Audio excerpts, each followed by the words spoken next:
에피소드 1. 사도세자 뒤주 속 8일간의 지옥.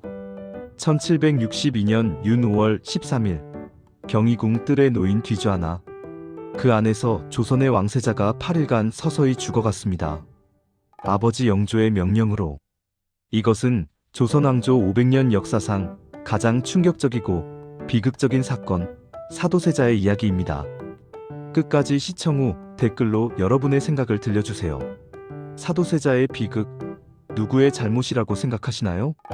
만약 여러분이 영조였다면 어떻게 하셨을까요? 정조의 아버지 사랑에 대해 어떻게 생각하시나요? 현대 사회에도 이런 비극이 반복되지 않으려면 어떻게 해야 할까요?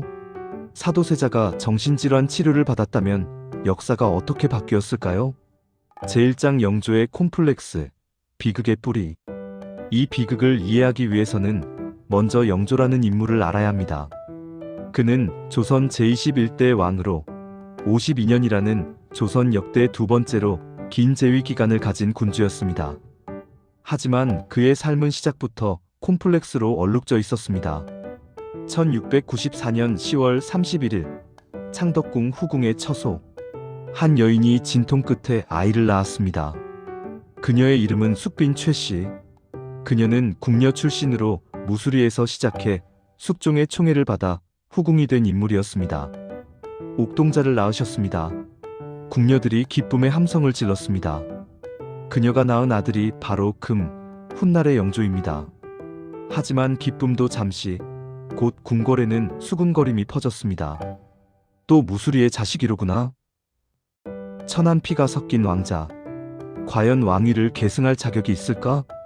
역사적 배경, 숙빈 최씨. 숙빈 최씨는 원래 궁녀도 아닌 무수리, 즉 궁궐 청소와 자비를 하는 최하위 신분 출신이었습니다. 그녀가 어떻게 숙종의 눈에 들었는지는 명확하지 않지만 숙종은 그녀를 총애했고 1694년 아들을 낳자 수건으로 봉했습니다. 하지만 조선 사회에서 신분은 절대적이었습니다. 아무리 왕의 아들이라 해도 어머니가 천민 출신이라는 것은 지울 수 없는 낙인이었습니다. 어린 금은 궁궐에서 자라며 끊임없이 자신의 출신에 대한 비난을 들어야 했습니다. 1701년 7살의 금이 서재에서 글을 읽고 있었습니다. 복도를 지나가던 조정 대신들의 목소리가 들렸습니다. 저 아이는 무수리의 자식이야. 왕자라고 하지만 천한 피가 섞였으니. 형님이신 왕세자 전하와는 다르지. 어린 금은 책을 쥔 손에 힘을 주었습니다. 눈물이 글자 위로 떨어졌습니다. 영조의 성장과 콤플렉스. 1702년 금은 연인군으로 봉해졌습니다. 하지만 그의 형 훗날의 경종이 왕세자였기 때문에 연인군은 항상 이순이었습니다. 더욱이 1701년 어머니 숙빈 최씨가 희빈장 씨를 저주했다는 혐의로 사사되면서 어린 연인군은 어머니마저 잃었습니다. 1701년 10월 어머니의 사사 소식을 들은 8살 연인군. 어마마마께서. 그는 목 놓아 울었습니다. 하지만 누구도 위로해주지 않았습니다. 아니, 위로할 수 없었습니다. 정치적으로 너무나 민감한 사안이었기 때문입니다. 그날 이후 연인군은 마음을 닫았습니다. 그리고 다짐했습니다. 나는 반드시 인정받아야 한다. 그 누구도 나를 무시할 수 없도록. 청년 연인군은 학문에 몰두했습니다. 누구보다 열심히 공부했고 누구보다 모범적으로 행동했습니다. 하지만 그럴수록 주변의 시선은 더욱 차갑게 느껴졌습니다. 1720년 27의 연인군은 이미 학식이 깊은 학자였습니다. 하지만 조정에서는 여전히 그를 무수리의 아들로만 보았습니다. 경종 즉위와 정치적 혼란. 1720년 6월 13일 숙종이 승하하고 경종이 왕위에 올랐습니다. 하지만 경종은 건강이 좋지 않았고 후사가 없었습니다. 조정은 두 파로 나뉘었습니다. 노로는 연인군을 왕세제로 책봉하려 했고 소로는 이를 격렬히 반대했습니다. 1721년 3월 경희궁 대전. 전하, 후사가 없으시니 연인군을 왕세제로 책봉하심이 마땅하옵니다. 노론의 영수 김창집이 아래였습니다. 하지만 소론의 대신들이 반발했습니다. 아니되옵니다. 왕세제 책봉은 시기상조이옵니다.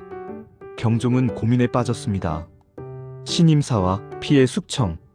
1721년 마침내 경종은 연인군을 왕세제로 책봉했습니다. 하지만 이것이 오히려 재앙의 시작이었습니다. 소론은 노론이 경종을 몰아내고 연인군을 왕으로 만들려 한다고 주장했습니다. 그리고 1721년 신임사화가 발생했습니다. 노론의 영수 김창집, 이이명, 이건명, 조태채 등이 체포되었습니다. 역적들을 참아라. 신문 끝에 그들은 사형에 처해졌습니다. 수백 명의 노론 인사들이 죽거나 유배되었습니다. 연인군은 이 과정을 지켜볼 수밖에 없었습니다. 그리고 두려움에 떨었습니다. 나도 역적으로 몰릴 수 있다.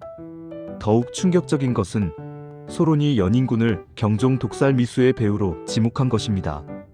근거 없는 의심이었지만 연인군에게는 치명적인 타격이었습니다. 1722년 연인군의 처소. 연인군은 밤새 잠을 이루지 못했습니다. 나는 형님을 해치려 한 적이 없다.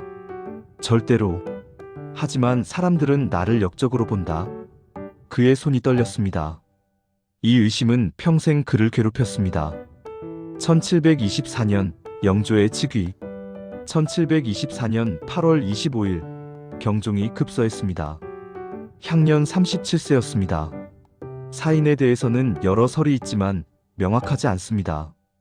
연인군은 경종의 유명에 따라 왕위에 올랐습니다. 31세의 영조였습니다. 즉위식 날 영조는 어좌에 앉았습니다. 하지만 그의 마음은 편치 않았습니다. 과인은 정당하게 왕위에 올랐다. 하지만 사람들은 과인을 의심한다. 신하들이 절을 올렸지만 영조는 그들의 진심을 믿을 수 없었습니다. 1728년 이인좌의 난. 영조의 두려움은 현실이 되었습니다. 1728년 3월 이인좌의 난이 일어났습니다. 영조는 가짜 왕이다. 경종을 독살하고 왕위를 찬탈했다. 이인좌와 그의 무리는 이런 명분으로 반란을 일으켰습니다. 청주성을 점령하고 한양으로 진격했습니다. 영조는 긴급회의를 소집했습니다. 역적들을 토벌하라. 오명왕이 출정하여 반란군을 진압했습니다. 하지만 이 사건은 영조에게 깊은 상처를 남겼습니다. 영조의 내면. 반란이 진압된 후 영조는 혼자 어전에 앉아 있었습니다. 과인의 정통성을 의심하는구나. 과인은 천민의 아들. 역적의 후에 그는 눈물을 흘렸습니다. 과인의 아들만큼은 그 누구도 흠잡을 수 없는 완벽한 왕이 되어야 한다. 반드시. 이것이 훗날 사도세자를 파멸로 이끈 집착의 시작이었습니다. 영조는 자신이 이루지 못한 완벽함을 아들에게 강요하게 됩니다. 제2장 사도의 탄생. 늦둥이 왕자. 영조는 왕위에 오른 후에도 후사 문제로 고민했습니다. 정비 정성왕 후와의 사이에서 아들이 없었기 때문입니다. 1727년 영조는 후궁 정빈 이씨의 소생으로 아들 효장세자를 얻었습니다. 영조의 기쁨은 이루 말할 수 없었습니다. 드디어 과인의 아들이다. 하지만 기쁨도 잠시. 1728년 1월 효장세자가 급서했습니다. 겨우 생후 100일이었습니다. 영조는 통곡했습니다. 내 아들. 영조의 재혼과 영빈 이씨. 1730년 영조는 영빈 이씨를 후궁으로 맞이했습니다. 그녀는 온화하고 지혜로운 여인이었습니다. 영조는 그녀에게 기대를 걸었습니다. 부디 건강한 아들을 낳아주시오. 1735년 1월 21일 사도의 탄생. 1735년 정월 21일 경희궁 회상전. 영빈 이씨가 진통을 시작했습니다. 어이들과 궁녀들이 분주하게 움직였습니다. 밤이 깊어갈 무렵 마침내 아기의 울음소리가 들렸습니다. 옥동자이옵니다. 영조는 달려왔습니다. 그는 갓 태어난 아들을 바라보며 눈물을 흘렸습니다. 내 아들이다. 조선의 미래다. 그는 아기를 조심스럽게 안아 올렸습니다. 내 이름은 선이다. 밝을 선. 밝고 훌륭한 왕이 되거라. 궁궐 전체가 축제 분위기였습니다. 영조는 기쁨에 겨워 백성들에게 세금을 감면해 주었고 죄수들을 사면했습니다. 하지만 그 기쁨 속에는 이미 무거운 기대와 압박이 숨어 있었습니다. 어린 시절의 위기. 하지만 기쁨도 잠시. 아기 선은 태어난 지 얼마 되지 않아 심한 병을 앓기 시작했습니다. 생후 한 달 아기는 고열에 시달렸습니다. 세자 저하께서 열이 내리지 않고 계십니다. 어이들이 긴급히 소집되었습니다. 영조는 밤새 아들의 곁을 지켰습니다. 제발, 제발 살려다오. 하늘이시여, 과인의 목숨을 가져가셔도 좋으니 이 아이만은. 영빈 이 씨도 울며 기도했습니다. 부처님, 저의 아들을 살려주소서. 100일 내내 병치레가 계속되었습니다. 궁궐은 긴장 속에 있었습니다. 만약 이 아이마저 잃는다면. 하지만 다행히 아기는 위기를 넘겼습니다. 영조와 영빈의 헌신적인 간호와 어이들의 노력 덕분이었습니다. 1736년 원자 책봉. 1736년 정월, 돌도 되기 전에 선은 원자로 책봉되었습니다.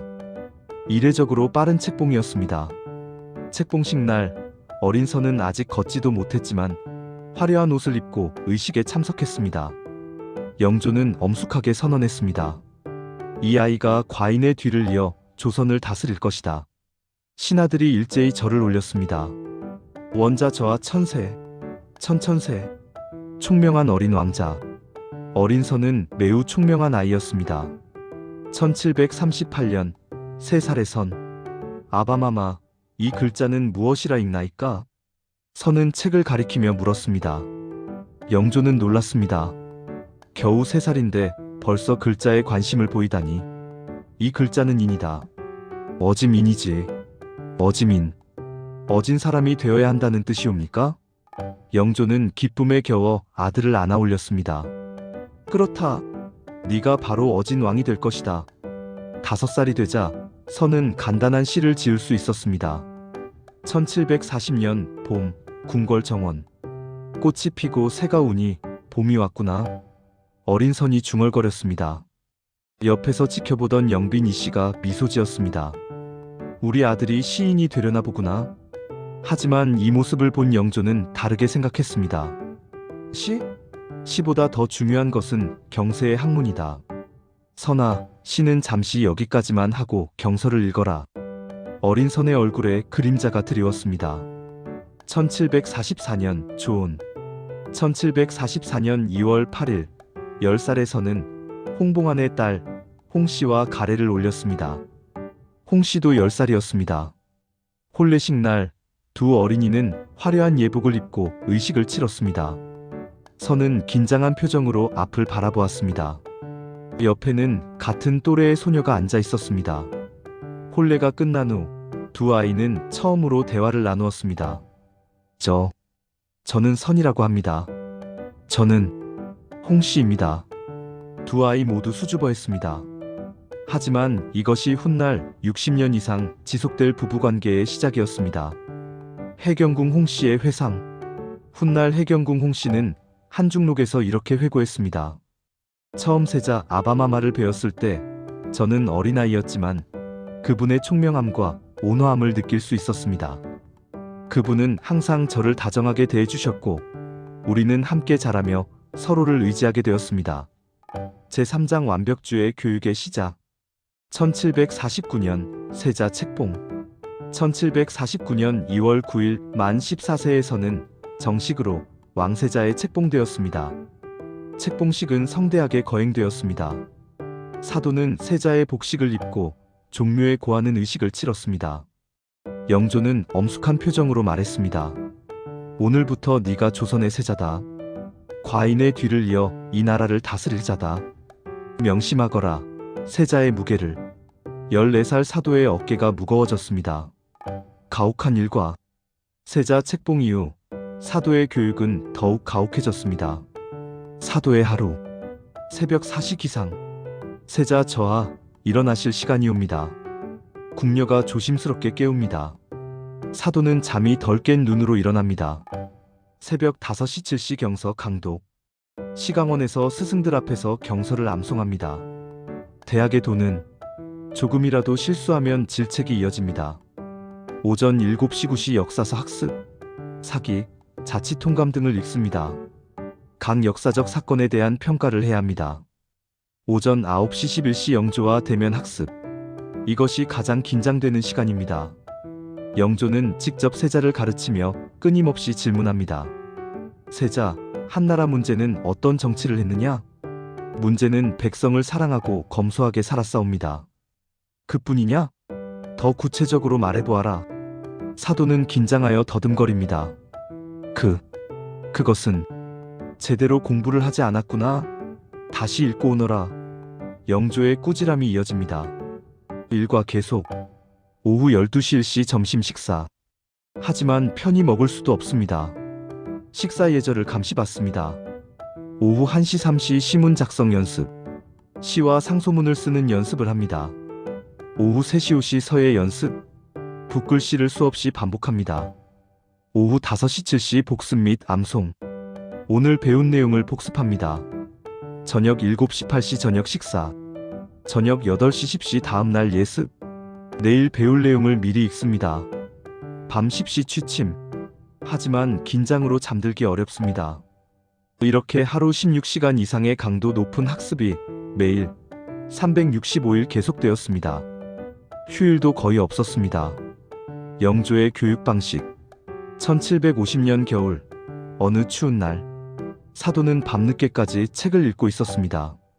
손가락은 추위에 얼어 감각이 없었지만 화로를 피울 수 없었습니다. 영조가 세자에게는 추위를 견디는 것도 수양이라고 했기 때문입니다. 영조가 갑자기 들어왔습니다. 아직도 공부하고 있느냐? 예, 아바마마. 좋다. 그럼 오늘 배운 논어의 내용을 암송해 보아라. 사도는 피곤에 지쳐 있었지만 최선을 다해 암송했습니다. 그러나 한 구절을 틀렸습니다. 틀렸다. 영조의 목소리가 차갑게 울렸습니다. 하기시습지 불영여로를 하기시습지 불영락호라고 했구나. 기본도 안 되어 있다. 아바마마 죄송하옵니다. 죄송하다고? 말로만 죄송하다 하지 말고 제대로 외워오너라. 내일까지 100번을 써오거라. 영조의 기준. 영조의 기준은 매우 높았습니다. 아니, 높은 정도가 아니라 거의 불가능한 수준이었습니다. 영조 자신도 그 기준을 만족시킬 수 없었을 것입니다. 하지만 그는 자신이 이루지 못한 완벽함을 아들에게 요구했습니다. 과인은 무수리의 아들로 태어나 항상 차별받았다. 하지만 너는 다르다. 너는 정통세자다. 그러니 너는 완벽해야 한다. 그 누구도 흠잡을 수 없을 만큼. 영조는 이렇게 말하곤 했습니다.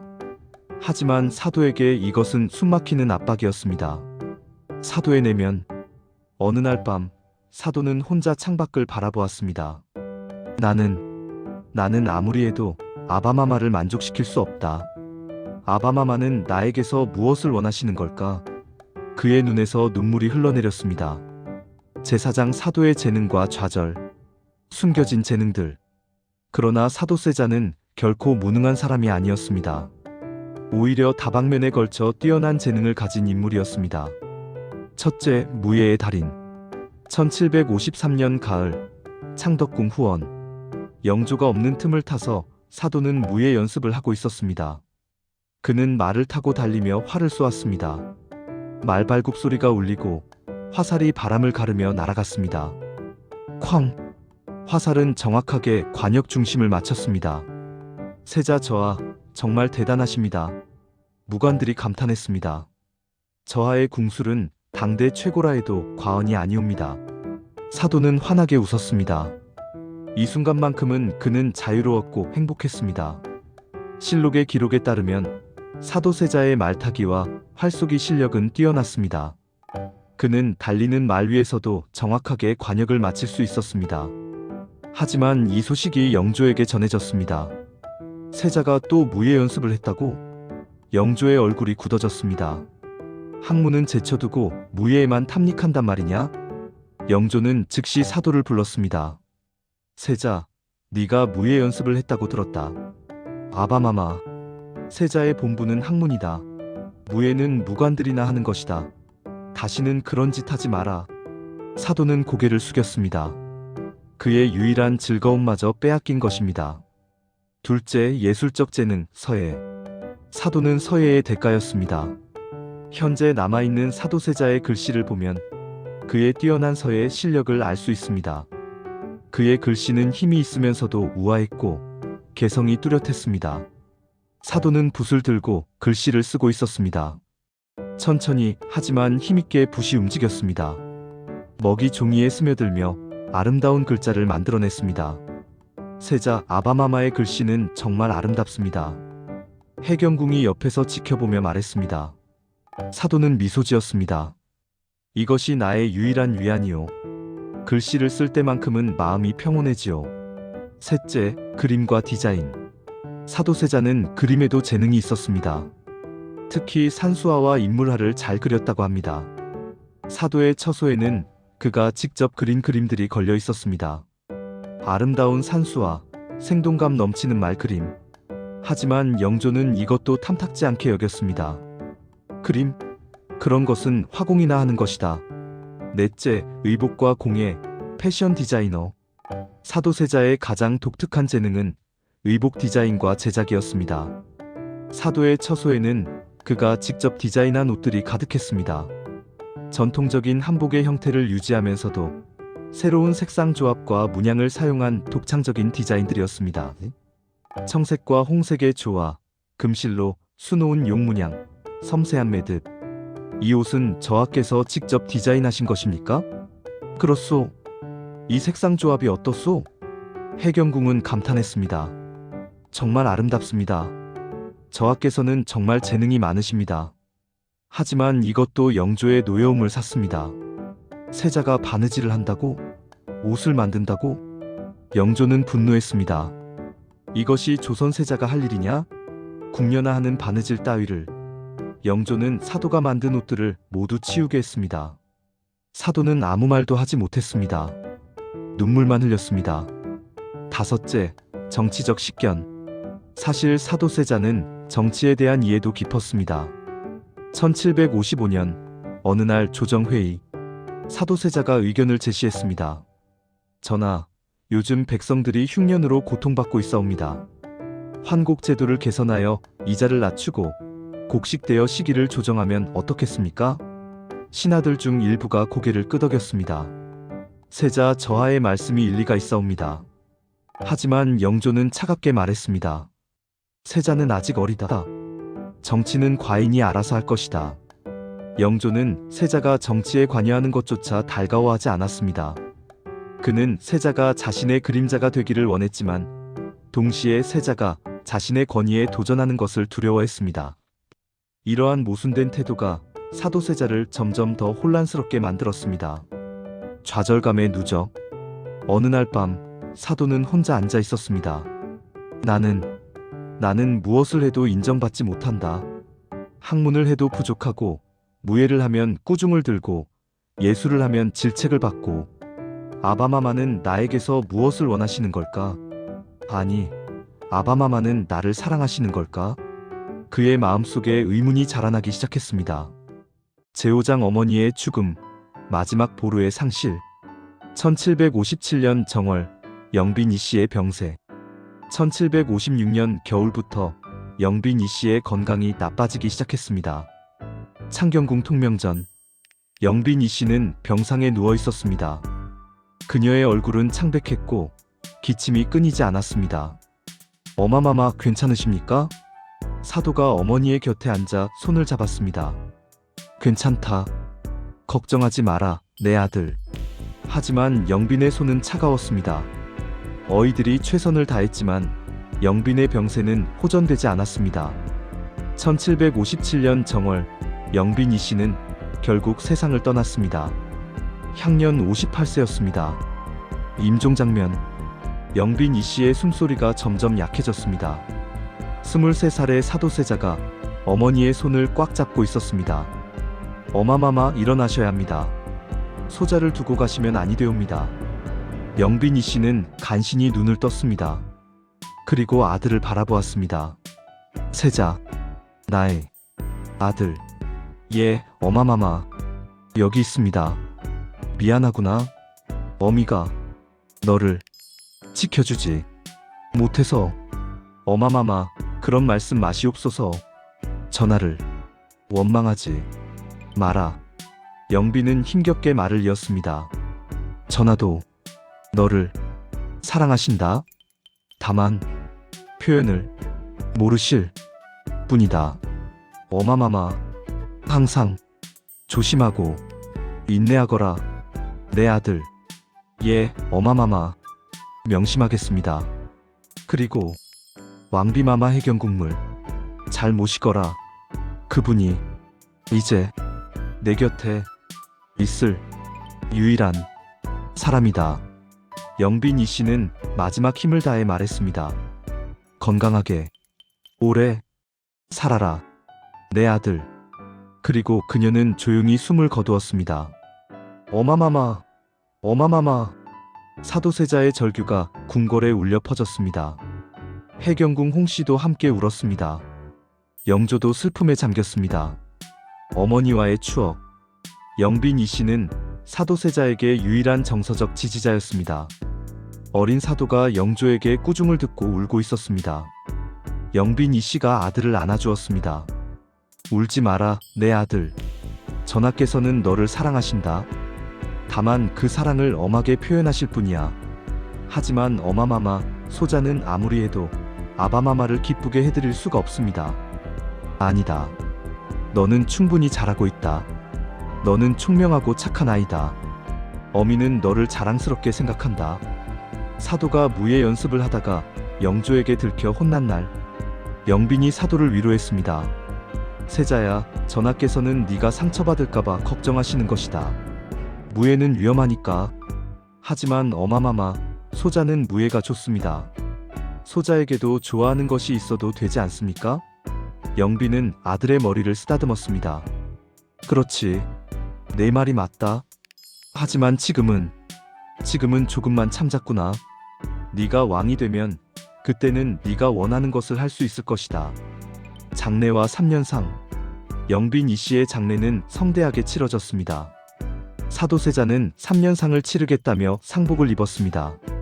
그는 먹지도 자지도 않고 어머니의 빈소를 지켰습니다. 어마마마, 소자가 효를 다하지 못했습니다. 용서하소서.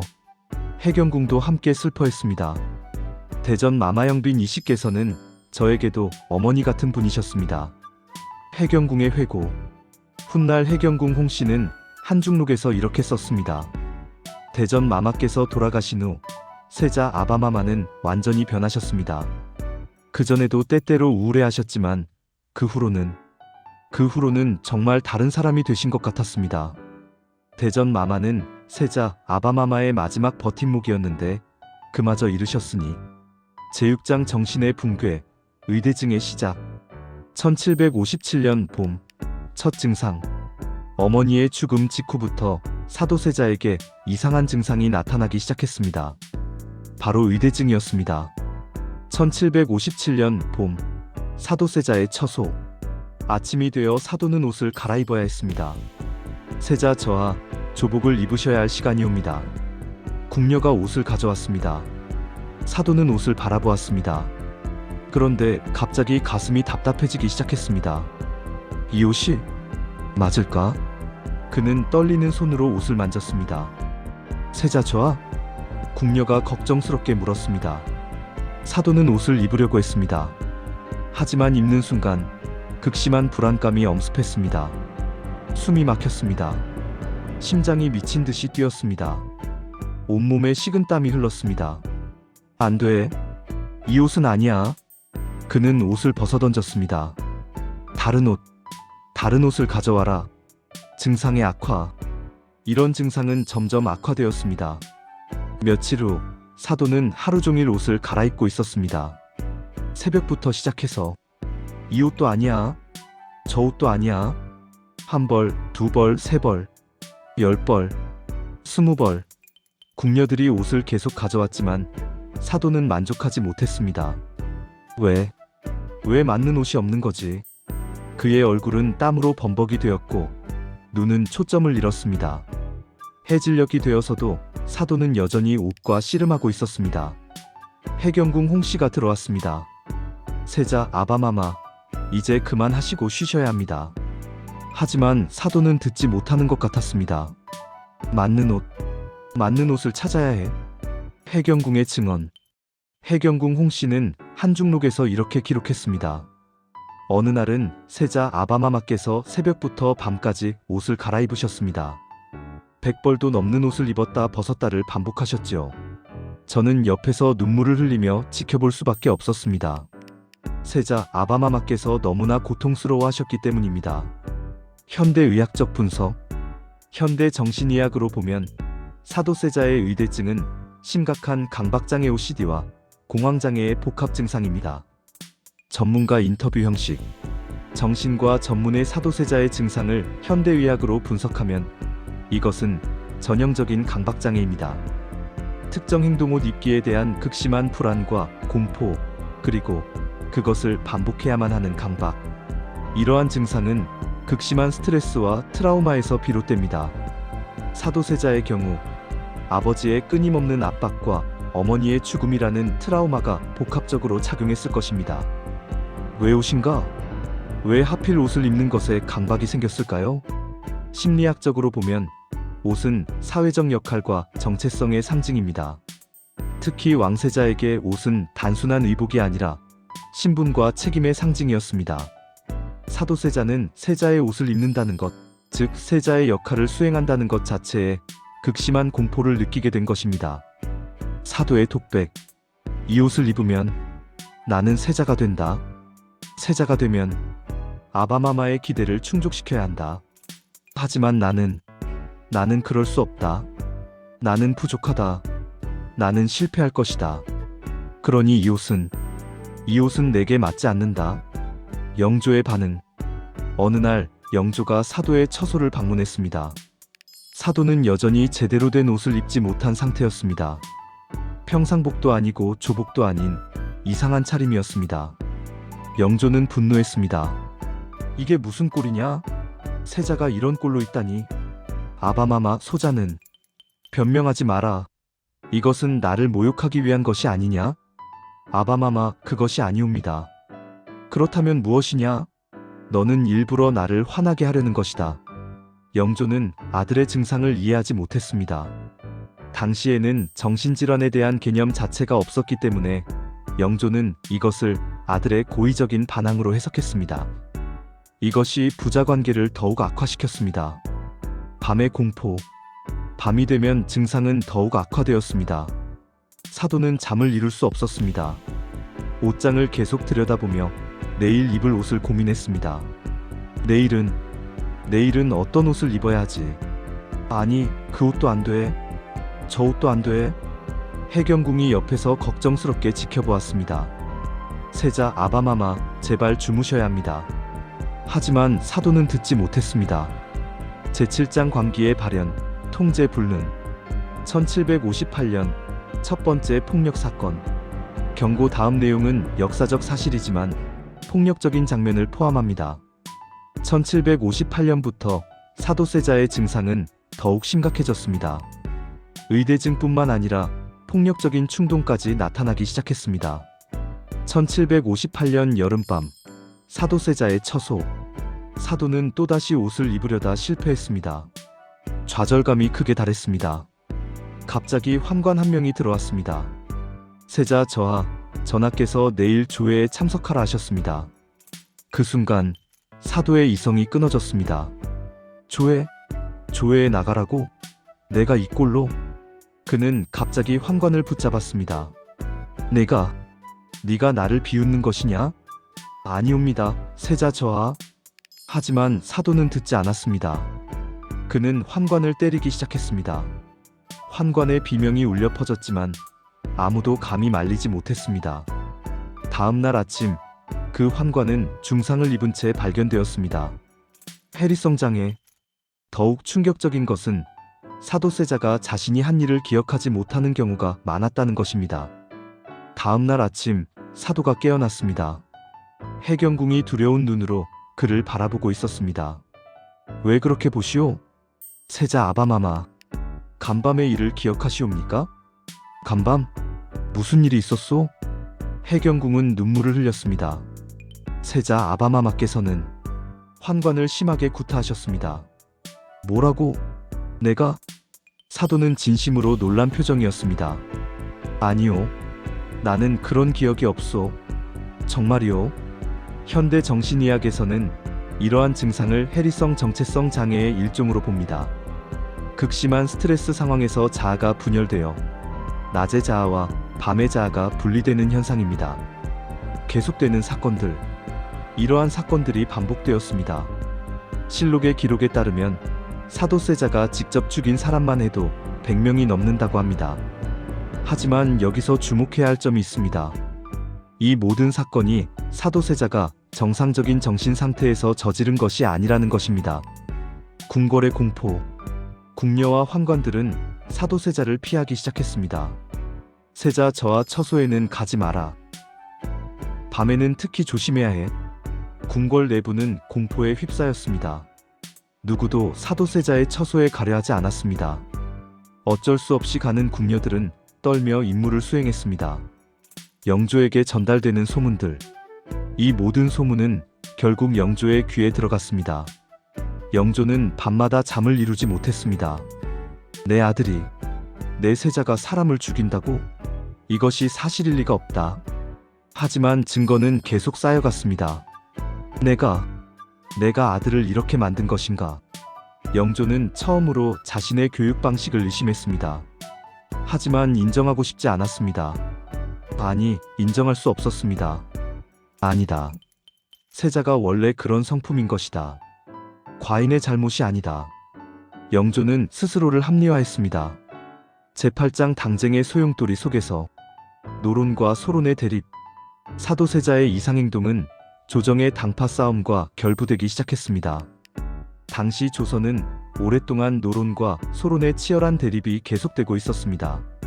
영조는 탕평책을 표방했지만 실제로는 노론이 압도적 우위를 점하고 있었습니다.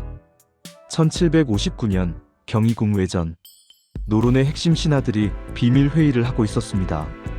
세자의 행실이 이러하니 이대로 두면 조선의 미래가 위태롭소. 전하께서는 아직 세자를 포기하지 않으셨소. 그렇다면 우리가 전하를 설득해야 하오. 세자는 더 이상 세자로서 적합하지 않다는 것을 조심해야 하오. 잘못하면 우리가 역적으로 몰릴 수 있어. 하지만 조선을 위해서는 어쩔 수 없소. 세자가 왕이 되면 나라가 망할 것이오. 소론의 입장. 반면 소론 계열 인사들과 일부 남인들은 세자를 보호하려 했습니다. 소론의 한 신하가 사도세자를 찾아왔습니다. 세자 저하, 노론이 저하를 해하려 합니다. 조심하셔야 합니다. 과인을 해야 한다고? 예, 그들은 전하께의 저하의 잘못을 끊임없이 고하고 있습니다. 사도세자는 두려움에 떨었습니다. 그렇다면 과인은 어찌해야 하오? 저하께서는 노론과 거리를 두셔야 합니다. 그리고 저희 소론을 믿으시옵소서. 하지만 이것이 오히려 사도세자를 더욱 위험에 빠뜨렸습니다. 노론은 세자가 소론과 결탁하여 정치적 세력을 만들려 한다고 영조에게 고했기 때문입니다. 홍봉안의 딜레마. 가장 고통스러운 위치에 있던 사람은 홍봉안이었습니다. 홍봉안 1713-1778은 사도세자의 장인이자 영의정이었습니다. 해경궁 홍씨의 아버지이기도 했습니다. 1760년 어느 밤, 홍봉안의 저택. 홍봉안은 혼자 앉아 깊은 고민에 빠져 있었습니다. 사위를 지켜야 하는가, 아니면 나라를 위해 왕을 따라야 하는가. 그때 딸 해경궁이 몰래 찾아왔습니다. 아버님, 세자 아바마마를 도와주셔야 합니다. 홍봉안은 한숨을 쉬었습니다. 딸아, 아비도 어찌할 수 없구나. 하지만 아버님, 세자 아바마마는 병들으신 것입니다. 미친 것이 아니라 그것을 누가 믿겠느냐? 전하께서도 이미 마음을 굳히신 듯하다. 해경궁은 눈물을 흘렸습니다. 아버님까지 세자 아바마마를 버리시려 합니까? 홍봉안은 대답하지 못했습니다. 그의 마음도 찢어지고 있었습니다. 홍봉안의 선택. 결국 홍봉안은 영조의 편에 서기로 결심했습니다. 며칠 후 홍봉안은 영조를 찾아갔습니다. 전하, 신이 아래옵니다. 무슨 일이냐? 홍봉하는 무릎을 꿇었습니다. 세자의 일에 대해 신은 사위이지만 그보다 먼저 전하의 신하이옵니다. 영조는 홍봉안을 바라보았습니다. 계속 아뢰라. 세자의 행실이 이러하오니 신은 전하의 결정을 따르겠나이다. 이 말은 곧 홍봉안이 사도세자를 포기한다는 뜻이었습니다. 영조는 고개를 끄덕였습니다. 경의 충성을 과인이 알겠다. 이 결정은 나중에 사도세자의 운명을 결정짓는 중요한 요인이 됩니다. 세자의 장인이자 최측근인 홍봉안마저 세자를 버렸다는 것은 세자의 입지가 완전히 무너졌다는 것을 의미했습니다. 제구장 파국으로 가는 길. 1761년 평양 행차 사건. 1761년 상황은 급속도로 악화되었습니다. 이해에 일어난 몇 가지 사건들이 사도세자의 운명을 결정지었습니다. 1761년 봄, 영조는 사도세자에게 명령했습니다. 세자, 과인을 대신하여 평양에 다녀와라. 사도는 당황했습니다. 평양으로 가야 한다고요? 그렇다. 평양 백성들을 위무하고 오너라. 하지만 사도는 출발할 수 없었습니다. 의대증이 너무 심해서 제대로 된 옷을 입을 수 없었기 때문입니다. 출발 예정일이 되었지만 사도는 여전히 궁궐에 있었습니다. 궁녀들이 출행복을 가져왔지만 사도는 그것을 입을 수 없었습니다. 이 옷은 안 돼. 하루가 지나고 이틀이 지나고 사흘이 지났습니다. 영조는 분노했습니다. 세자가 과인의 명을 거역하는 것이냐? 신하들이 전달했습니다. 전하, 세자 저하께서 병환으로. 병환이라니. 이것은 분명 꾀병이다. 세자는 나를 조롱하고 있는 것이다. 결국 사도는 억지로 출발했지만 여정 내내 고통스러워했습니다. 평양에서도 제대로 된 활동을 할 수 없었고 곧 돌아와야 했습니다. 이 사건은 영조의 분노를 크게 샀습니다. 의대증의 극심한 악화. 평양에서 돌아온 사도세자는 더욱 악화되어 있었습니다. 어느 날 영조가 사도를 불렀습니다. 세자, 내일 조회에 참석하라. 다음 날 아침 사도는 영조 앞에 나타났습니다. 하지만 그의 차림새는 이상했습니다. 조복도 아니고 평상복도 아닌 여러 옷을 겹쳐 입은 이상한 모습이었습니다. 영조는 경악했습니다. 이게 무슨 꼴이냐? 세자가 과인 앞에 이런 차림으로 나타나다니. 아바마마, 소자는 나가라. 당장 나가. 내 눈앞에서 사라져라. 사도세자는 울며 물러났습니다. 나경원의 고변. 1761년 가을, 결정적인 사건이 발생했습니다. 나경원이라는 인물이 영조에게 직접 상소를 올렸습니다. 영조는 나경원의 상소를 읽고 있었습니다. 그의 손이 떨렸습니다. 상소에는 사도세자의 온갖 비행이 상세히 기록되어 있었습니다. 궁녀 살해, 환관 구타, 의대증으로 인한 직무유기, 밤마다 광란하는 행동, 기이한 복장. 이것이 모두 사실이란 말인가? 영조는 상소를 내려놓고 눈을 감았습니다. 나경원의 상소 내용. 나경원의 상소는 이렇게 시작되었습니다. 삼가 아래옵니다. 신은 감히 죽음을 무릅쓰고 세자 저하의 행실에 대해 아뢰고자 합니다. 세자 저하께서는 밤마다 궁녀와 환관을 죽이고 정사를 돌보지 않으며 의복 입기를 거부하여 전하의 명을 거역하고 있습니다. 이는 세자로서의 도리를 저버린 것이오니 마땅히 폐위되어야 합니다. 대질 신문. 영조는 나경원을 직접 신문했습니다. 네가 한 말이 모두 사실이냐? 예, 전하. 소신은 직접 보았습니다. 세자가 정말 그런 짓들을 했단 말이냐? 그러하옵니다, 전하. 영조는 더 이상 참을 수 없었습니다. 그는 사도세자를 불러들였습니다. 경희궁 대전에서 역사적인 대질이 이루어졌습니다. 영조 앞에 사도세자가 무릎을 꿇었습니다. 세자, 나경원이 한 말이 사실이냐? 아바마마, 사실이냐고 묻는 것이다. 사도는 대답할 수 없었습니다. 부인할 수도 없었고 인정할 수도 없었습니다. 대답하라. 소자는 기억이 나지 않습니다. 기억이 나지 않는다고? 네가 사람을 죽이고도 기억이 나지 않는다는 말이냐? 아바마마 소자는 정말 그런 일을 했는지 모르겠습니다. 영조는 절망했습니다. 네가 너 자신이 저지른 일조차 기억하지 못한다니. 이것이 과인의 아들인가? 이것이 조선의 세자인가? 제10장 어린 정조, 아버지와 할아버지 사이에서 1752년 정조의 탄생. 1752년 9월 22일 창덕궁에서 한 아기가 태어났습니다. 사도세자와 해경궁 홍씨의 아들, 산 훗날의 정조입니다. 옥동자유입니다. 사도세자는 기쁨에 겨워 아들을 안아 올렸습니다. 내 아들이다. 과인의 아들. 해경궁도 행복한 미소를 지었습니다. 영조도 기뻐했습니다. 과인의 손자로구나. 총명한 왕손. 어린 정조는 매우 총명한 아이였습니다. 1756년 4살의 정조. 할아바마마, 이 글자는 무엇이옵니까? 정조는 책을 가리키며 물었습니다. 영조는 놀라며 기뻐했습니다. 이 어린 나이에 벌써 글자에 관심을 보이다니. 영조는 손자를 무척 사랑했습니다. 아들 사도에게는 가혹했지만 손자에게는 다정했습니다. 1760년 8살의 정조는 이미 경서를 읽을 수 있었습니다. 영조가 시험 삼아 물었습니다. 정조야, 대학의 첫 구절을 암송해보겠느냐? 예, 할아바마마. 대학지도 제명명덕 제친민 제지어지선. 정조는 막힘없이 암송했습니다. 영조는 크게 기뻐했습니다. 역시 과인의 손자다. 훌륭하구나. 그리고 사도를 돌아보며 말했습니다. 세자, 너도 이 아이만큼 총명했더라면 좋았을 것을. 사도는 아무 말도 하지 못하고 고개를 숙였습니다. 아버지와의 시간.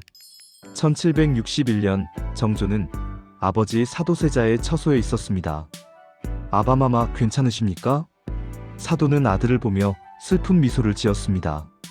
정조야, 아비가 미안하구나. 아바마마 무슨 말씀을. 아비가 너에게 훌륭한 아버지가 되지 못했구나. 그런 말씀 마소서. 아바마마는 훌륭하신 분입니다. 사도는 아들을 안았습니다. 정조야, 명심해라. 네가 훗날 왕이 되거든 아비처럼 되지 마라. 아바마마, 더 강하고 더 현명한 왕이 되어라. 약하면 살아남을 수 없다. 어린 정조는 아버지의 말을 완전히 이해할 수는 없었지만 그 슬픔은 느낄 수 있었습니다. 할아버지와 아버지 사이에서. 정조는 일찍부터 할아버지와 아버지 사이의 갈등을 목격했습니다. 어느 날 정조는 할아버지 영조를 찾아갔습니다. 할아바마마, 아바마마께서 많이 편찮으신 것 같습니다. 영조는 손자를 보며 한숨을 쉬었습니다. 정조야, 내 아비는. 영조는 말을 잇지 못했습니다.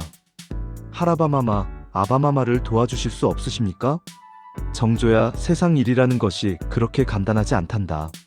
하지만 너는 아직 어리니 모를 것이다. 하지만 언젠가는 알게 될 것이다. 어린 정조는 이해할 수 없었습니다. 왜 할아버지는 아버지를 도와주지 않는 걸까? 제11장 1762년 윤 5월 운명의 날. 1762년 윤 5월 12일 밤. 1762년 윤 5월 12일 밤 영조는 잠을 이루지 못했습니다. 그는 밤새 창밖을 바라보며 결심을 굳히고 있었습니다. 경희궁 영조의 침전. 영조는 혼자 앉아 있었습니다. 촛불 하나만이 어둠을 밝히고 있었습니다. 더 이상은 안 된다. 그의 손이 떨렸습니다. 조선을 위해서, 정조를 위해서 이 일은 끝내야 한다. 옆에는 홍봉안이 서 있었습니다. 전하, 정녕 그렇게 하시겠습니까? 다른 방법이 없다. 세자는 이미 세자가 아니다. 하지만 전하, 왕손이 계시지 않습니까? 바로 그 때문이다. 정조를 위해서라도 이 일은 끝내야 한다. 세자가 왕이 되면 정조의 미래도 위태롭다. 홍봉안은 고개를 숙였습니다. 신은 전하의 명을 따르겠나이다. 윤 5월 13일 새벽, 운명의 아침. 1762년 윤 5월 13일, 조선 역사상 가장 비극적인 날이 밝았습니다. 새벽 4시, 영조는 신하들을 긴급 소집했습니다. 오늘 조회를 열 것이다. 모든 대신들을 소집하라. 신하들은 심상치 않은 분위기를 감지했습니다. 무슨 일이 일어나려는 것인가? 조회. 이른 아침 경희궁 정전에 신하들이 모였습니다. 분위기가 무겁고 긴장감이 흘렀습니다. 영조가 입장했습니다. 그의 얼굴은 창백했고 눈은 충혈되어 있었습니다. 세자를 불러오라. 신하들은 긴장했습니다. 무슨 일이 일어날 것인가? 잠시 후 사도세자가 들어왔습니다. 그는 불안한 표정으로 아버지 앞에 무릎을 꿇었습니다. 아바마마 소자 왔습니다. 운명의 선언. 영조가 천천히 입을 열었습니다. 그의 목소리는 떨렸지만 단호했습니다. 세자여. 예, 아바마마. 과인은 더 이상 너를 세자로 둘 수 없다. 순간 정전이 얼어붙었습니다. 신하들은 숨을 죽였습니다. 사도세자는 얼굴이 새하얗게 질렸습니다. 아바마마. 그것이 무슨... 내 행실은 이미 온 조정이 다 한다. 아니, 온 나라가 다 한다. 영조의 목소리가 높아졌습니다. 과인의 아들이, 조선의 세자가 궁녀와 환관을 죽이고 다닌다는 것을, 정사는 돌보지 않고 밤마다 광란한다는 것을, 아바마마 소자는 변명하지 마라. 영조는 손을 들어 사도를 제지했습니다. 과인은 오래 참았다. 네가 고쳐지기를, 네가 정신을 차리기를 기다렸다. 하지만 너는 더욱 악화되었을 뿐이다. 아바마마, 소자를 용서하소서. 자결 명령. 영조는 깊은 숨을 쉬었습니다. 그리고 최후의 명령을 내렸습니다. 과인은 내게 자결을 명한다. 그 말과 함께 한 자루의 칼이 사도세자 앞에 놓였습니다. 정전이 충격에 휩싸였습니다. 전하, 그러시면 아니되옵니다.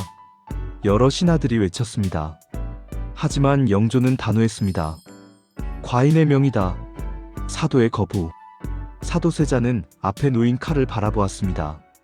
그리고 천천히 아버지를 올려다보았습니다. 그의 눈에는 공포, 슬픔, 그리고 원망이 뒤섞여 있었습니다. 아바마마. 사도는 칼을 들지 않았습니다.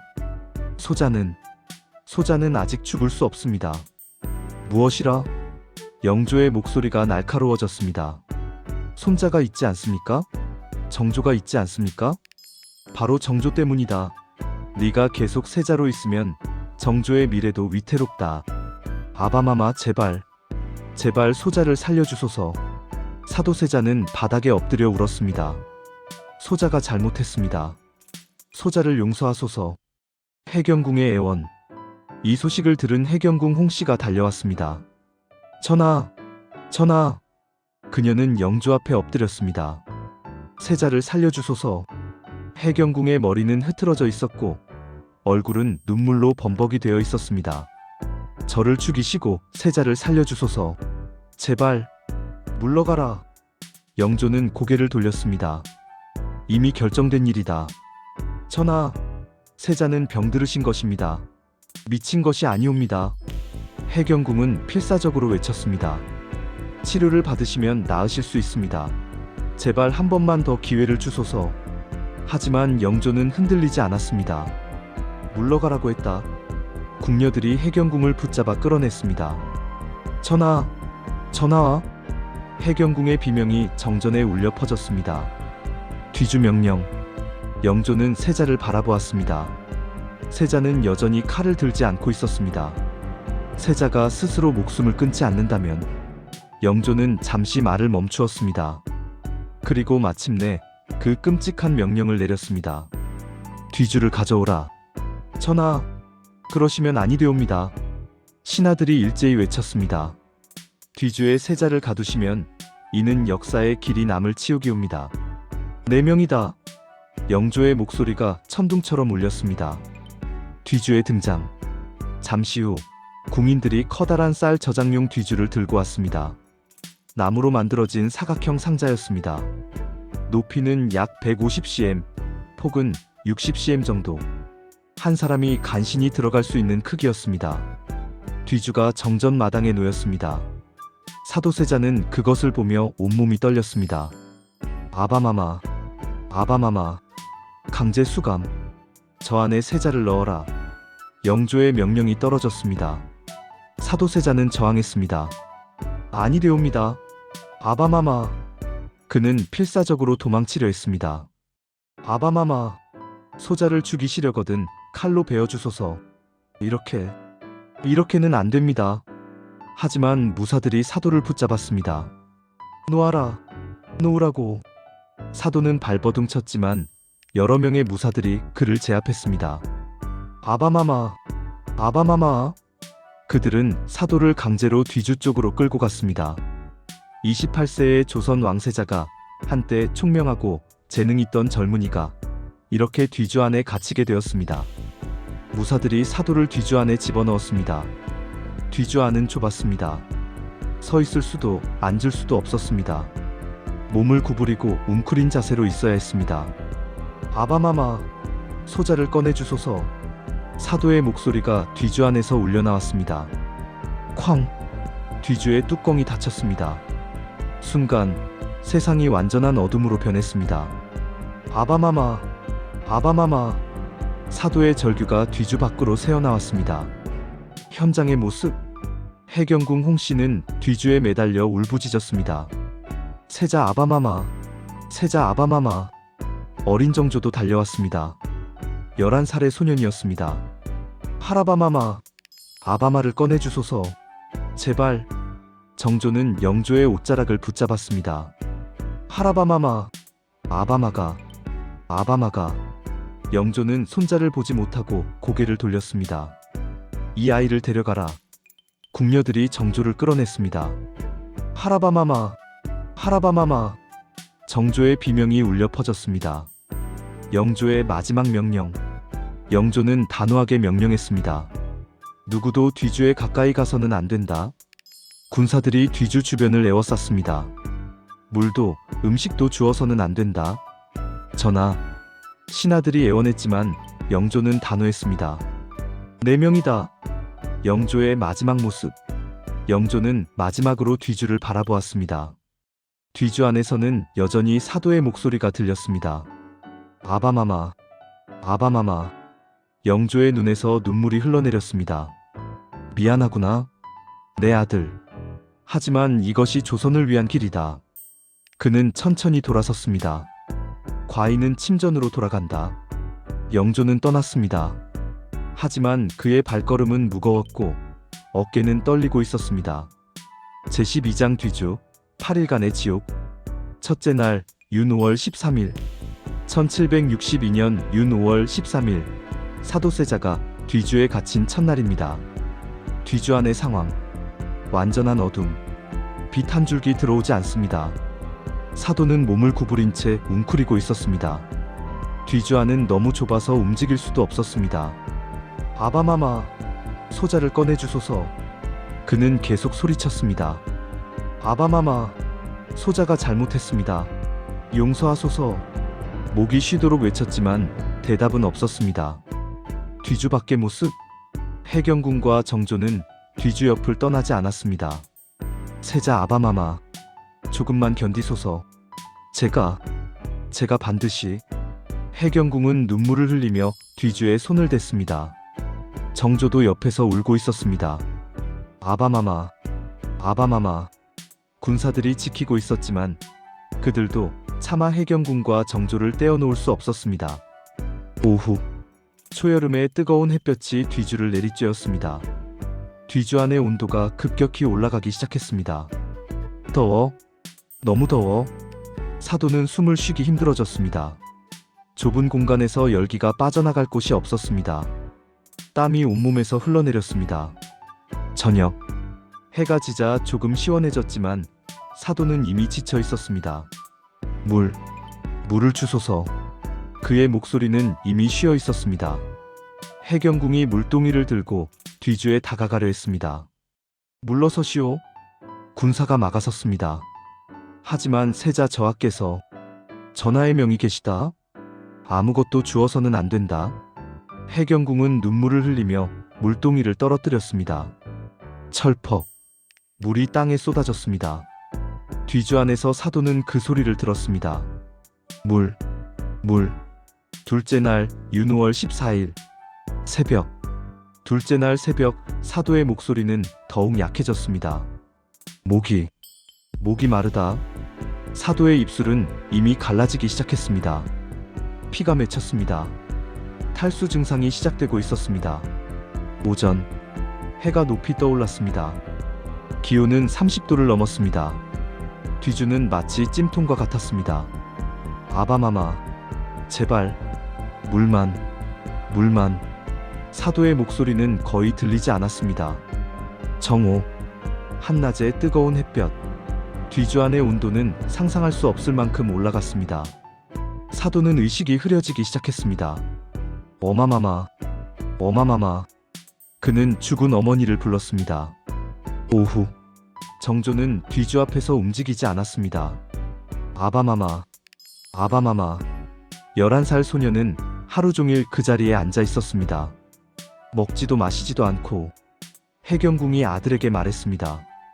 원손, 그만 들어가서 쉬어야 합니다. 싫습니다. 소자는 아바마마 곁을 떠나지 않겠습니다. 저녁, 둘째 날 저녁, 신하 몇몇이 영조를 찾아갔습니다.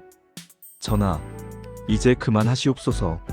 세자 저하께서 이미 충분한 벌을 받으셨나이다. 하지만 영조는 대답하지 않았습니다. 그는 자신의 침전에 틀어박혀 나오지 않았습니다. 셋째 날 윤5월 15일 새벽, 셋째 날 새벽 뒤주 안에서는 거의 소리가 나지 않았습니다. 간신히 신음소리만 들렸습니다. 사도는 이제 말도 제대로 할 수 없었습니다. 오전, 해경궁은 밤새 잠을 자지 않았습니다. 그녀의 얼굴은 눈물과 먼지로 범벅이 되어 있었고 머리는 헝클어져 있었습니다. 세자 아바마마, 조금만 더 견디소서. 하지만 뒤주 안에서는 대답이 없었습니다. 정오, 뒤주 안의 사도는 혼미한 정신 속에서 환각을 보기 시작했습니다. 어마마마께서 오시는구나. 그는 죽은 어머니 영빈이 씨의 환영을 보았습니다. 어마마마, 소자가 왔습니다. 소자를 데려가소서. 오후, 어느 궁녀가 몰래 뒤주에 다가가 작은 틈으로 물을 흘려보내려 했습니다. 하지만 군사가 발견했습니다. 무엇을 하는 것이냐? 궁녀는 붙잡혔고 물은 땅에 쏟아졌습니다. 죄송합니다. 하지만 세자 저하께서 전하의 명을 어기는 것이냐? 궁녀는 끌려갔습니다. 넷째 날 윤5월 16일 새벽, 넷째 날 뒤주에서 악취가 나기 시작했습니다.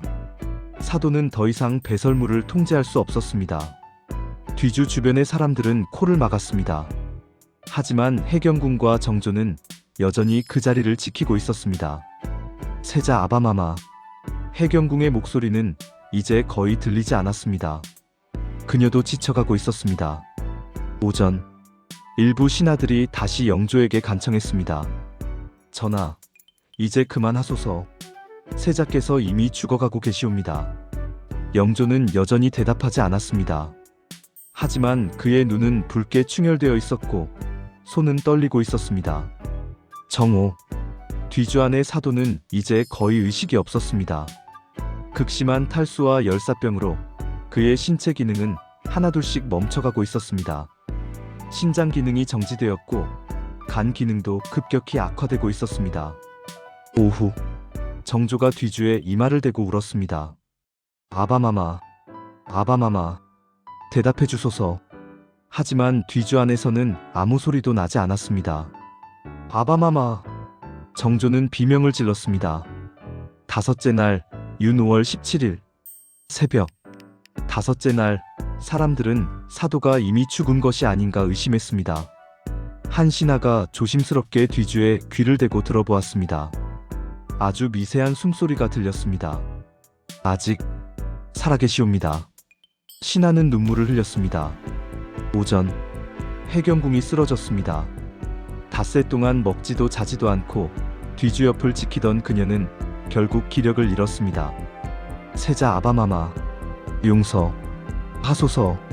그녀는 정신을 잃었고 궁녀들이 그녀를 내전으로 옮겼습니다. 정오, 정조만이 홀로 뒤주 앞에 남았습니다. 11살 소년의 작은 어깨가 흔들리고 있었습니다. 아바마마, 소자, 소자가 왕이 되면 반드시 그는 눈물로 범벅이 된 얼굴로 맹세했습니다. 반드시 아바마마의 억울함을 풀어드리겠습니다. 여섯째 날 윤 5월 18일 여섯째 날 폭염이 계속되었습니다. 뒤주안의 온도는 상상할 수 없을 만큼 높았습니다. 사도의 몸은 이미 심각하게 손상되어 있었습니다.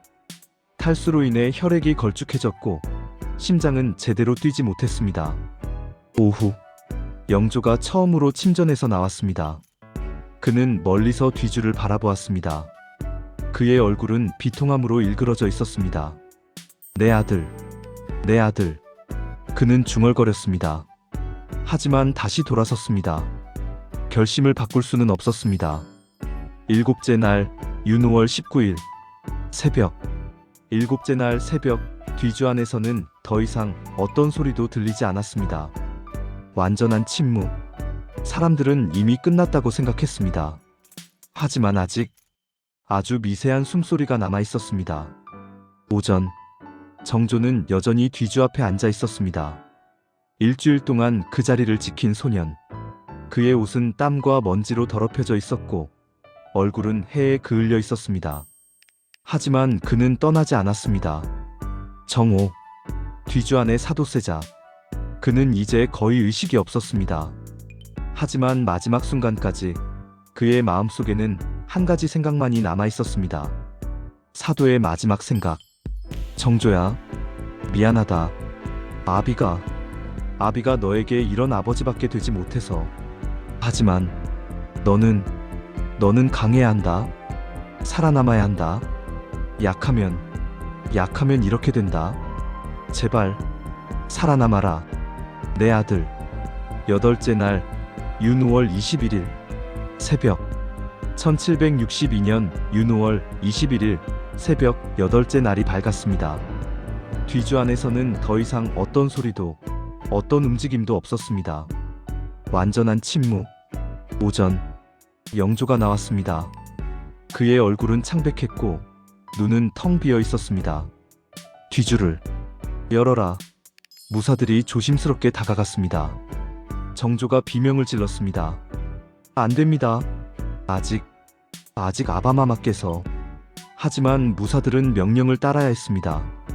뒤주를 여는 순간 천천히 뒤주의 뚜껑이 열렸습니다. 그 순간 모든 사람이 비명을 질렀습니다. 뒤주 안의 사도세자는 이미 시신이 되어 있었습니다. 8날 동안의 극심한 더위 때문에 부패가 진행되고 있었고 형체를 알아보기 힘들 정도였습니다. 한때 총명하고 재능 있던 조선의 세자, 한때 아름다운 글씨를 쓰고 말을 타고 그림을 그리던 28배 젊은이. 그는 이렇게 비참하게 죽어갔습니다. 영조의 반응. 영조는 아들의 시신을 보는 순간 그 자리에 주저앉았습니다. 아들아, 내 아들아. 그는 처음으로 그리고 마지막으로 내 아들이라고 불렀습니다. 미안하다. 영조는 통곡했습니다. 정조의 반응. 정조는 아버지의 시신을 보고 기절했습니다. 아바마마. 그의 비명이 마지막으로 궁궐에 울려 퍼졌습니다. 제13장 그 후 해경궁 홍씨의 삶. 장례. 사도세자의 장례는 조용히 치러졌습니다. 영조는 사도의 세자 신분을 박탈했기 때문에 이것은 왕세자의 장례가 아니었습니다. 해경궁 홍씨는 상복을 입고 남편의 관 앞에 엎드려 있었습니다. 세자 아바마마, 이렇게 보내드려 죄송합니다. 정조도 옆에서 눈물을 흘렸습니다. 아바마마, 소자가 반드시. 시오. 영조는 아들에게 사도라는 시호를 내렸습니다. 슬프게 생각한다는 뜻이었습니다. 하지만 세자로서가 아니라 그저 왕의 아들로서였습니다.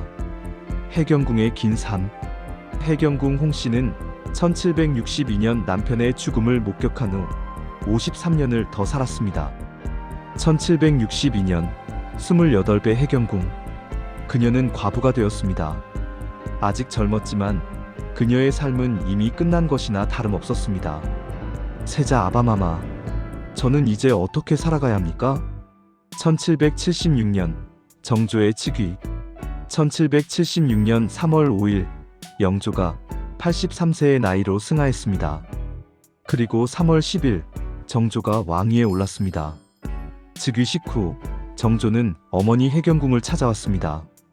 어마마마, 이제 소자가 아바마마의 억울함을 풀어드릴 수 있게 되었습니다. 해경궁은 눈물을 흘렸습니다. 그래, 네 아버지께서 얼마나 기뻐하실까. 어마마마께서 그 긴 세월 동안 견뎌주셔서 감사합니다.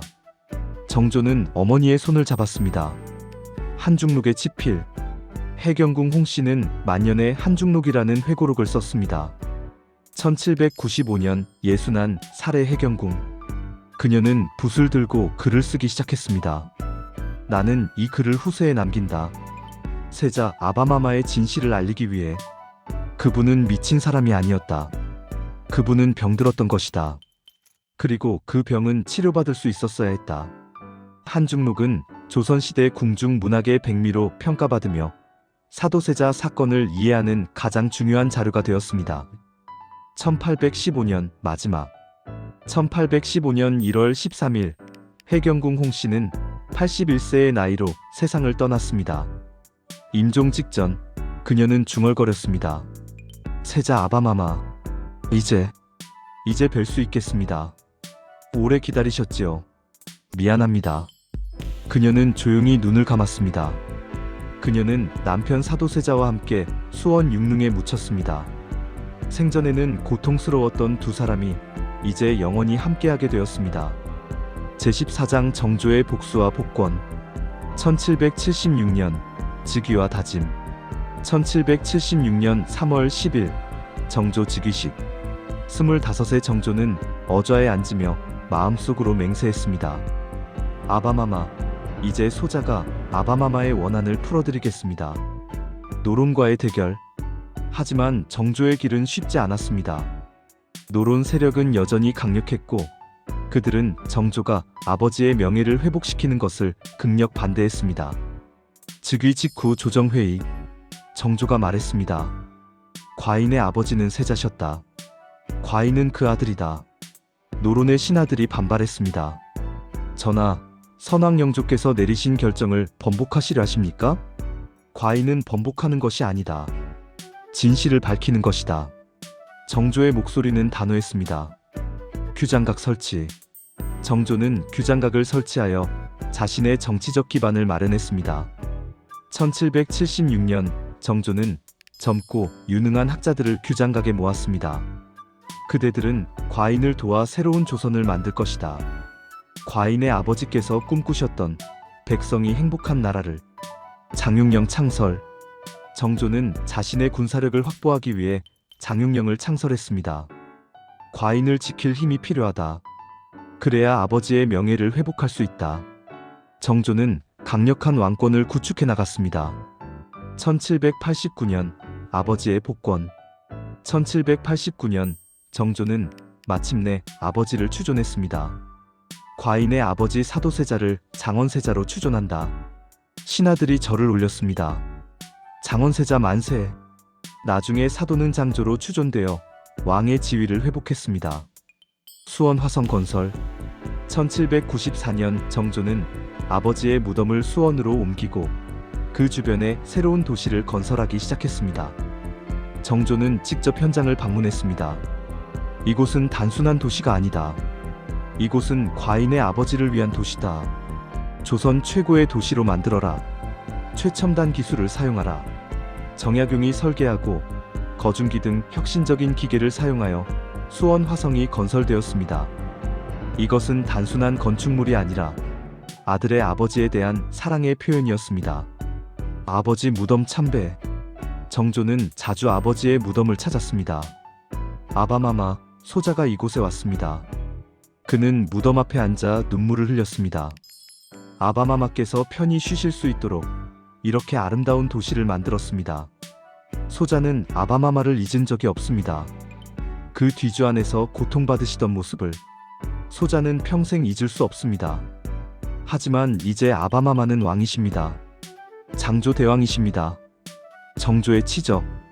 정조는 재위 24년 동안 뛰어난 업적을 남겼습니다. 강력한 왕권 구축, 규장각을 통한 문화 진흥, 수원 화성 건설, 서울 차별 완화, 백성을 위한 정책들. 그는 아버지가 되지 못했던 훌륭한 왕이 되었습니다. 1800년 정조의 급서. 하지만 1800년 6월 28일 정조가 갑자기 세상을 떠났습니다. 향년 49세. 너무나 이른 죽음이었습니다. 임종 직전 정조는 중얼거렸습니다. 아바마마, 소자가 곧 뵙겠습니다. 소자가 아바마마의 뜻을 다 이루지 못해 죄송합니다. 그는 눈을 감았습니다. 일부 역사학자들은 정조의 죽음을 독살로 의심하기도 합니다. 하지만 진실은 알 수 없습니다. 제15장 역사의 재평가와 현대적 의미. 현대 역사학의 평가. 현대의 역사학자들은 사도세자 사건을 어떻게 평가하고 있을까요? 전문가 분석 1. 정신의학적 관점. 정신과 전문의의 분석. 사도세자의 증상 강박장애, 공황장애, 해리성 장애은 현대의학으로는 충분히 치료할 수 있는 것들입니다. 적절한 약물 치료와 심리 치료를 받았다면 그는 충분히 정상적인 삶을 살 수 있었을 것입니다. 만약 18세기 조선에 정신의학이 발달했다면 이 비극은 막을 수 있었을 것입니다. 전문가 분석 2. 심리학적 관점. 가족 상담 전문가의 분석. 영조와 사도세자의 관계는 전형적인 완벽주의 부모와 압박받는 자식의 관계입니다. 영조는 자신의 콤플렉스를 아들을 통해 해소하려 했고 이것이 아들을 파괴했습니다. 이것은 오늘날에도 여전히 많은 가정에서 일어나는 일입니다. 전문가 분석 3. 정치학적 관점. 정치학자의 분석. 사도세자의 죽음 뒤에는 노론과 소론의 권력 투쟁이 있었습니다. 노론 세력은 영조를 부추겨 세자를 제거하도록 만들었습니다.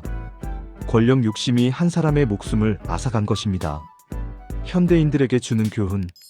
사도세자의 이야기는 260여 년이 지난 지금도 우리에게 중요한 교훈을 줍니다. 교훈 1. 정신건강의 중요성. 현대의 한 가정. 우울증으로 고통받는 젊은이. 정신질환은 부끄러운 것이 아닙니다. 그것은 치료받아야 할 질병입니다. 주변에 정신적으로 힘들어하는 사람이 있다면 그를 비난하지 말고 도와주어야 합니다. 교훈 2. 소통의 중요성. 현대의 부모와 자식. 서로 대화를 나누고 있습니다. 사랑한다는 말을 하세요. 이해하려고 노력하세요. 기대하기 전에 먼저 받아들이세요. 영조와 사도가 진심으로 대화했다면 비극은 막을 수 있었을지도 모릅니다. 교훈 3. 있는 그대로의 사랑. 부모가 아이를 안아주고 있습니다. 완벽을 강요하지 마세요. 있는 그대로를 사랑하세요. 그것이 진정한 사랑입니다. 에필로그. 육릉을 찾아서. 현재 2024년 수원 화성 근처의 육릉. 아름다운 소나무 숲 사이로 햇빛이 비칩니다. 사도세 자장조와 해경궁 홍씨의 무덤입니다. 현대의 방문객들이 조용히 참배하고 있습니다. 어떤 이는 꽃을 놓고 어떤 이는 묵념을 합니다. 이곳에는 사도세자와 해경궁 홍씨가 함께 잠들어 있습니다. 생전에 고통스러웠던 두 사람은 이제 영원히 함께합니다. 무덤 앞의 비석에는 장조일흥이라고 쓰여 있습니다. 정조가 아버지를 왕으로 추존했기 때문입니다. 방문객의 톡백. 한 방문객이 무덤 앞에서 생각에 잠깁니다. 사도세자님, 당신은 행복하셨습니까?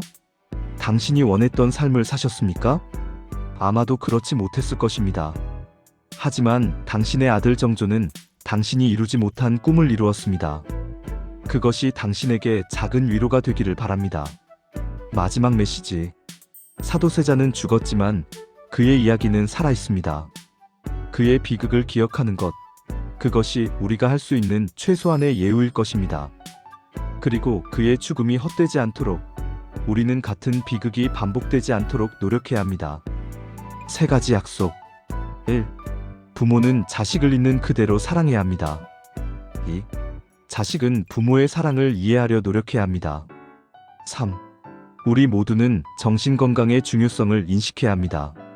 마지막 장면. 석양이 육릉을 비춥니다. 아름다운 소나무들이 바람에 흔들립니다. 평화로운 풍경입니다. 260년 전의 비극은 이제 역사가 되었지만 그 교훈은 여전히 살아있습니다. 엔딩. 구독 촉구. 여러분, 오늘 우리는 조선시대 가장 비극적인 사건, 사도세자의 이야기를 함께 살펴보았습니다. 장시간에 걸친 이야기를 끝까지 들어주셔서 진심으로 감사합니다. 다음 에피소드 예고. 다음 에피소드 제목들이 나타납니다. 금단의 역사 시즌 1은 계속됩니다. 에피소드 2 인현왕후와 장희빈, 궁궐의 피해 복수극 두 여인의 치열한 권력 투쟁과 비극적 결말. 에피소드 3 연산군, 미친 왕의 탄생과 몰락 어머니의 죽음이 만든 조선 최악의 폭군. 에피소드 4 김종서, 암살, 수양대군의 쿠데타 계유정난, 권력을 위해 충신을 죽인 날.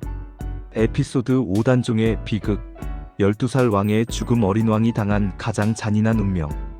구독과 좋아요를 눌러주시고 알림 설정도 켜주세요.